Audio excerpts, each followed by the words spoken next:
Ini tidak ada perbedaan pendapat. Artinya sama. Perspektif yang sama kalau seorang anak yang mendoakan kepada orang tuanya, walaupun dia kondisinya adalah ahli maksiat, doa satu waktu terketuk hatinya.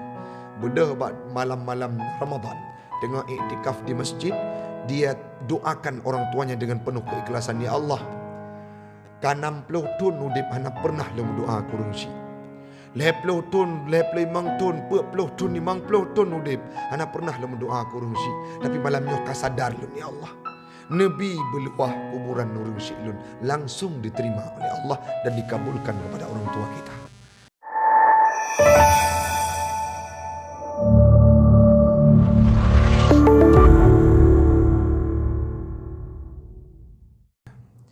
Salawat dan salam keharibaan baginda Rasulullah sallallahu alaihi wasallam, seorang nabi yang tidak pernah melihat wajah ibunya,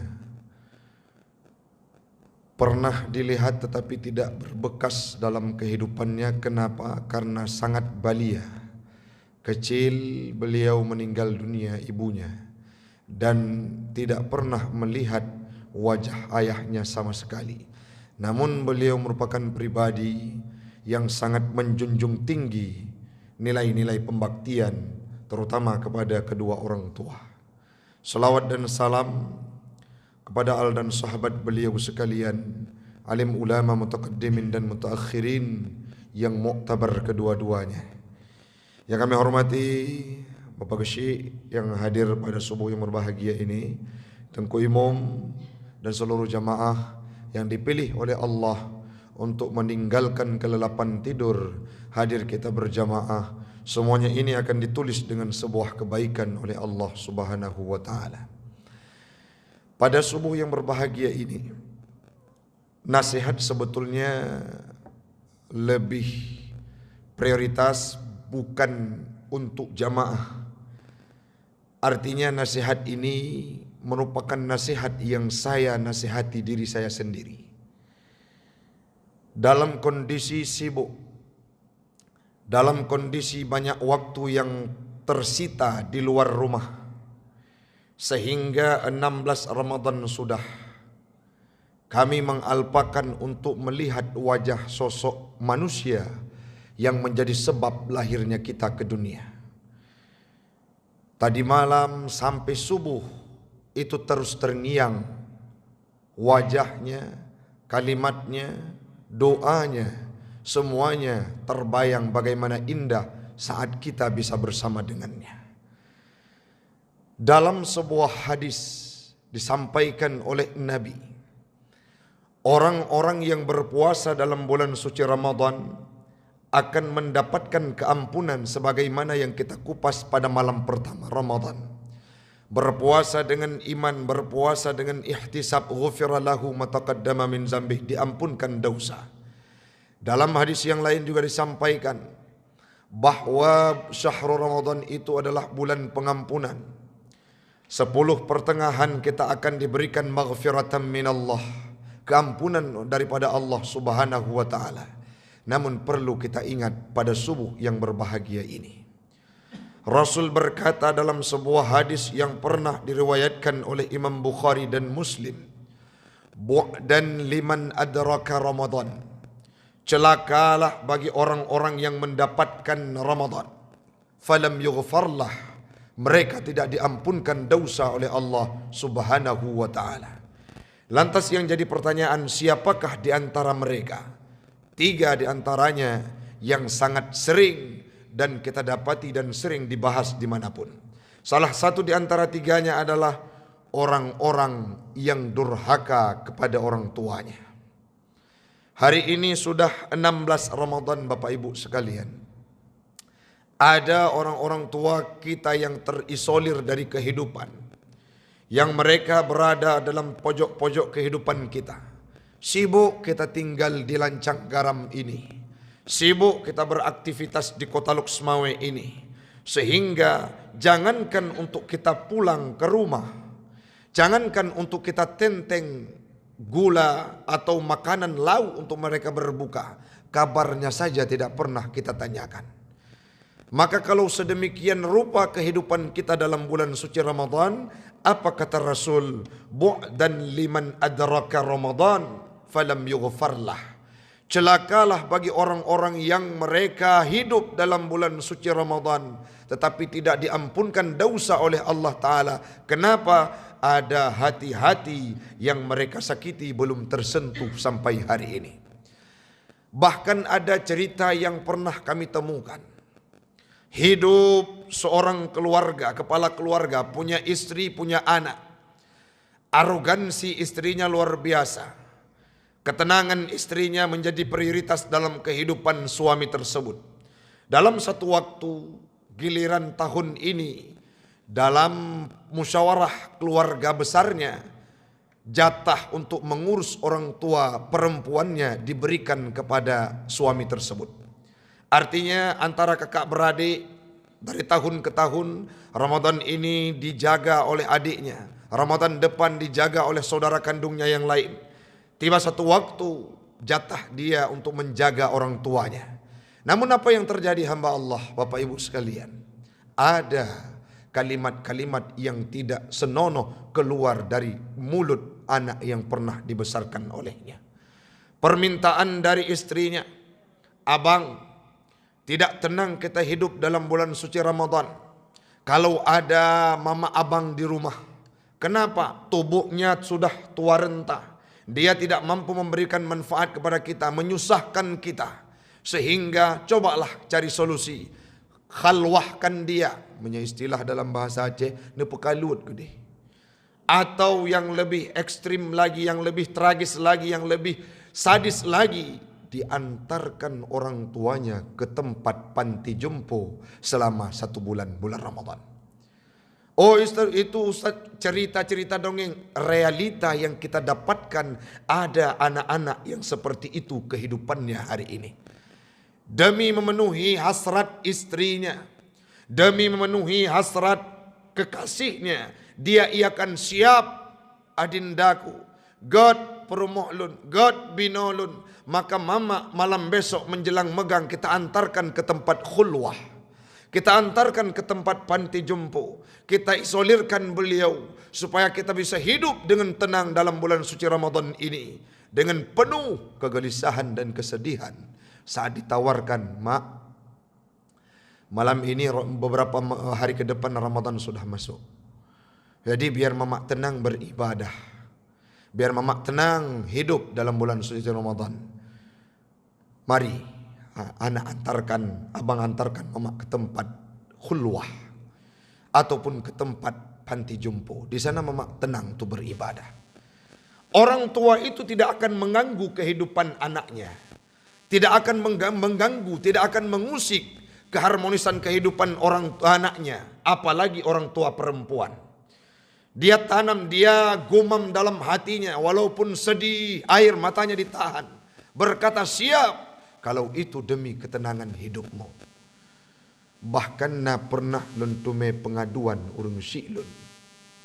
Bapak Ibu sekalian, ini semoga tidak terjadi dalam kehidupan kita. Ada seorang perempuan yang meninggalkan orang tuanya, orang tua perempuannya, anak perempuan meninggalkan orang tua perempuannya di kampung karena dia harus ikut suami kemanapun suaminya pergi. Tapi ditinggalkan orang tua perempuannya bersama siapa? Bersama kedua abangnya yang berhak untuk menafkahinya. Namun apa yang terjadi? Pribadi kedua abangnya ini merupakan orang yang sangat takut kepada istrinya. Akhirnya terlunta-lunta kehidupan orang tua perempuannya. Mah cakap urung silun nah saboh wate. 2 euro bak puasa awal 10 pertama. 2 hari tergeletak di atas tempat tidur. Tidak ada orang yang menjenguknya. Terpaksa hati anak perempuannya berkata, ini kurang nyaman dan tidak tenang. Bagaimana kondisi ibu di rumah? Pulang dia minta izin dari suaminya. Tiba-tiba setiba di rumah dilihat luar biasa menetes air matanya. Imat gebeto gemat tubuh hurung si luar biasa hurung silun. Saat itu beliau menangis seraya berkata, ada 2 Saudara kandung yang wajib memberikan nafkah tidak peduli kepada mama mereka, durhaka. Gejok gepui atu Honda geme rumah sakit. Ini perilaku-perilaku yang sering kita temukan hari ini. Sebulan yang lalu sebelum masuknya bulan Ramadan, Pak, di ibu kota Aceh, ada peristiwa seorang anak membunuh ibunya. Yang mana ibunya ini berKTP-kan Sabang, tinggal di Banda Aceh, yang menjadi pelaku adalah anak perempuan. Sudah diamankan oleh pihak kepolisian. Dulu kita dengar berita dari luar. Hari ini terjadi terhadap anak-anak kita yang sudah tega. Tidak hanya mengisolirkan orang tuanya, bahkan sampai pada etapa membunuhnya. Maka malam ini rugi kita sujud di menasah lancang garam kalau ada hati yang belum pernah kita jenguk. Kadang-kadang waktu kelen HP bu, Pak, di rumah. Bertanya yang mbak urang sampai rumah. Nyo HP long pu hana got sinyal. HP long pu hana got, jaringannya tidak bagus. Kenapa? Dilihat diperiksa oleh tetangga, bagus Pak, bagus Bu. Kenapa memang engkau beranggapan ini tidak bagus?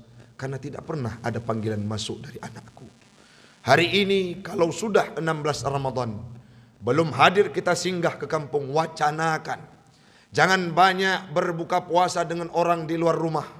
Karena mereka tidak memberikan andil terbesar untuk lahir kita ke dunia.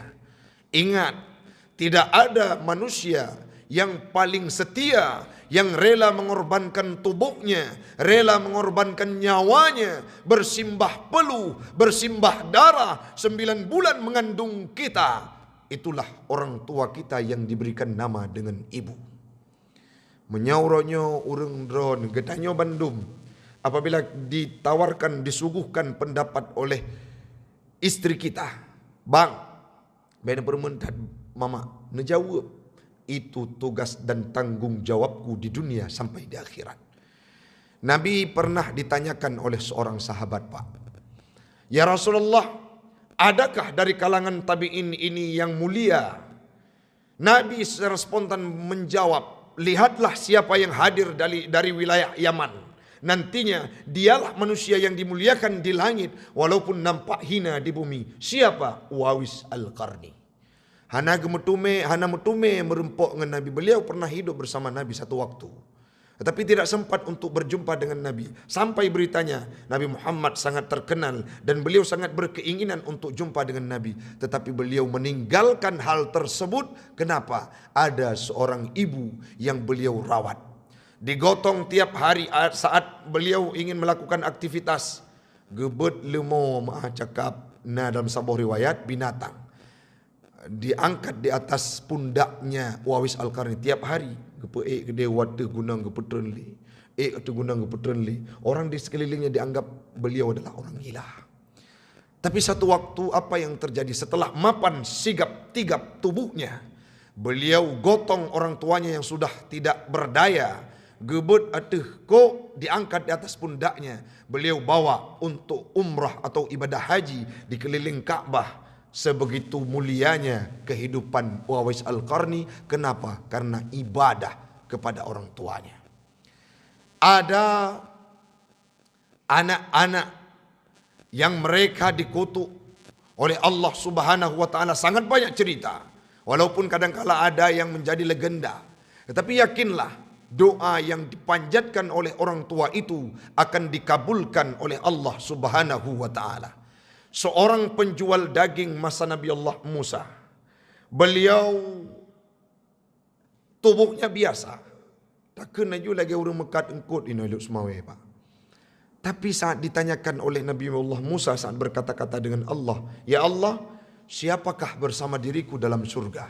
Dijawab oleh Allah kepada Nabi Musa, penjual daging yang ada di sudut kota. Hadir Nabi Musa penasaran, kenapa penjual daging bersamaku? Menjawab oleh Allah, nyo orang yang soleh, orang yang abid, ataupun Nabi yang lain. Ini sangat wajar. Tapi waktu-waktu so dalam kantu dengan drone, orang mekangkut, agak jauh becut. Sehingga penasaran Nabi Allah Musa, beliau melihat survei ke lapangan. Rupanya saat beliau menelaah dan observasi, didapati seorang anak penjual daging punya seorang ibu yang saat beliau usai daripada pekerjaannya, leh gemekat, kecok ongkot sia, gekoh dan gepuar rumah, getagun sop, gesuling lang abah ibunya dalam mulut ibunya, seraya beliau meminta untuk didoakan. Mak, doakan saya. Apa doa yang harus aku panjatkan wahai anakku? Doakan saya untuk masuk surga dengan Musa. Didoakan oleh ibunya dengan penuh keikhlasan, ya Allah, anakku semata wayang yang setiap hari berbakti kepadaku, maka kumpulkanlah dia bersama Musa dalam surgamu, ya Allah. Itulah yang menyebabkan anaknya masuk surga. Pemuda penjual daging tersebut masuk surga. Kenapa? Karena doa orang tua. Ada juga doa yang terbalik. Pada waktu itu ada seorang pemuda namanya Jurais, abid, ahli ibadah, tidak pernah melakukan kesalahan. Bahkan dia uzlah dalam satu rumah, dibuat sebuah rumah khusus untuk ibadah. Tidak pernah masa kehidupannya berbuat maksiat kepada Allah. Tapi satu waktu saat beliau sedang ibadah, dipanggil oleh ibunya, ya Jurais. Tidak dijawab. 3 kali dipanggil, tidak disahuti. Akhirnya apa yang terjadi? Keluarlah kalimat sumpah serapah dari ibunya Jurais. Ya Allah, ya Rabbana, la tumithu hatta turihi wujuhal mumizat. Jangan engkau matikan Jurais sebelum dia melihat wanita tunasusila alias PSK. Tidak lama kemudian, singkat cerita, hadir wanita bunting 9 bulan ke rumah Jurais, mengganggu dan menggodanya. Ada orang yang perintah, coba ganggu dan goda Jurais. Kalau ditanyakan oleh orang kampung, berkatalah bahwa Jurais yang menghamili engkau. Ipegah baru kampung mendung. Yolong kehamil, ti kurang bulan. Jurais yang pehamil lu. Haitim tanggung jawab. Haitim mengaku. Sehingga datang berduyun-duyun orang yang ada di sekeliling kampung, masyarakat. Apa yang terjadi? Dianiaya Jurais dan dibongkar seluruh tempat ibadahnya, bahkan sampai satu waktu ingin dipenggal kepalanya. Saat itu Jurais baru berkata, "Baiklah ne pohlun. Na solusi. Dapreh anaknya lahi. Istilah katanya kita cek DNA nanti." Tapi pada waktu itu karamah yang diberikan oleh Allah Ta'ala, bayi yang bisa berbicara saat kecil, yang pertama Nabi Allah Isa, yang kedua anak kecil yang ditunjuk pusarnya oleh Jurais. Lahir ke dunia anak tersebut, ditanyakan oleh Jurais, "Man abuka, siapa ayah engkau?" Secara spontan dia menjawab, "Ra'il ghanam, pengembala kambing, bukan Jurais." Sehingga didengar oleh penduduk yang ada di sekeliling, minta maaf kepada Jurais dan membangun rumah yang biasa, yang seperti tadinya. Tetapi dilarang oleh Jurais. Beliau berkata, ini adalah penampakan yang dihadirkan oleh Allah Ta'ala. Sebegitu mustajabnya doa orang tua, lebih-lebih ibu kepada anaknya.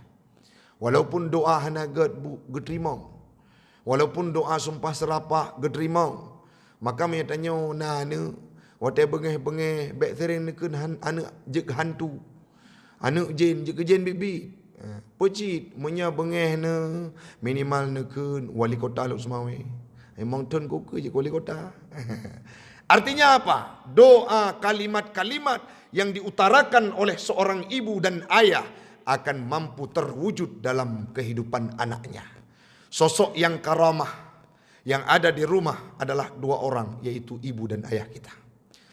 Yang selanjutnya, yang terakhir, Ustaz, kajian dan pengah berbakti, mereka mau orang Syiah nali. Lun sendiri merupakan pribadi yang yatim, walaupun katuha. Artinya yatim kita baru berapa tahun. Orang tua kita meninggal dunia, tetapi tidak terputus pembaktian. Apa? Idza mata ibnu Adam, apabila mati seorang manusia, inqita amaluh, putus amalannya, illa bi thalathin, kecuali 3 perkara. Amal saleh, amal yang saleh. Yang selanjutnya sadaqatun jariyah, sedekah jariyah ay wakaf. Yang terakhir waladun saleh yad'ulah, anak-anak yang soleh yang berdoa kepada kita yang sudah meninggal dunia. Pertanyaannya hari ini, apakah kita bahagian daripada anak-anak yang soleh yang selalu mendengungkan kalimat-kalimat doa kepada orang tua kita? Ataupun kita anggap mereka sudah tiada dan putus hubungan dengan kita? Walaupun ada pendapat yang berbeda perspektif terhadap doanya seorang mukmin kepada orang lain, tetapi secara pendapat yang ittifaq, pendapat yang kuat, pendapat yang masyhur, tidak ada kata, tidak ada yang khilaf, kalau didoakan seorang orang tua oleh anaknya langsung diterima oleh Allah. Ini tidak ada perbedaan pendapat, artinya sama, perspektif yang sama. Kalau seorang anak yang mendoakan kepada orang tuanya, walaupun dia kondisinya adalah ahli maksiat, doa satu waktu terketuk hatinya, bedah malam-malam Ramadan tengah iktikaf di masjid, dia doakan orang tuanya dengan penuh keikhlasan, ya Allah, kanam puluh tun udip hana pernah lu doa kurung si. 50 tun, 55 tun, 40 tun, 50 tun udip. Hana pernah lu doa kurung si. Tapi malamnya kasadar lu, ya Allah, Nabi beluah kuburan nurung si lun, langsung diterima oleh Allah dan dikabulkan kepada orang tua kita. Maka ini perbanyaklah untuk mengabdi dan berbakti, tidak hanya pada waktu hidup, ziarah ke kuburnya, lihat, bersihkan, doakan mereka, karena lidah kita adalah mustajab bagi mereka. Jangan sampai hamba Allah orang Syi'lun ban Bandung, kita usai Ramadan tidak diampunkan dosa oleh Allah. Kenapa? Karena menjadi pribadi yang tidak mendapatkan ridha dan keampunan dari orang tua kita. Jangan sampai semuanya kita termasuk dalam kategori orang-orang yang durhaka kepada Allah. Bu'dan liman adraka Ramadan falam yughfarlah. Celakalah bagi orang-orang yang mendapatkan Ramadan tetapi tidak diampunkan dosanya. Salah satunya dari antaranya adalah mudurhaka kepada kedua orang tua. Mudah-mudahan semuanya kita menjadi pribadi yang senantiasa berbakti kepada orang tua. Kalau belum, tingkatkan kualitas, tegapkan tubuhmu, musyawarah dengan keluarga kecilmu untuk singgah satu waktu berbuka puasa dengan mereka, hadirkan senyuman di bibir indah orang tua kita yang sudah berjuang mati-matian untuk menghidupkan kita sampai detik ini. Demikian yang dapat kami sampaikan. Tidak terasa setengah jam sudah kita berjumpa. Insya Allah di lain kesempatan kita akan berjumpa kembali. Hadanallah wa iyyakum ajma'in. Assalamualaikum warahmatullahi wabarakatuh.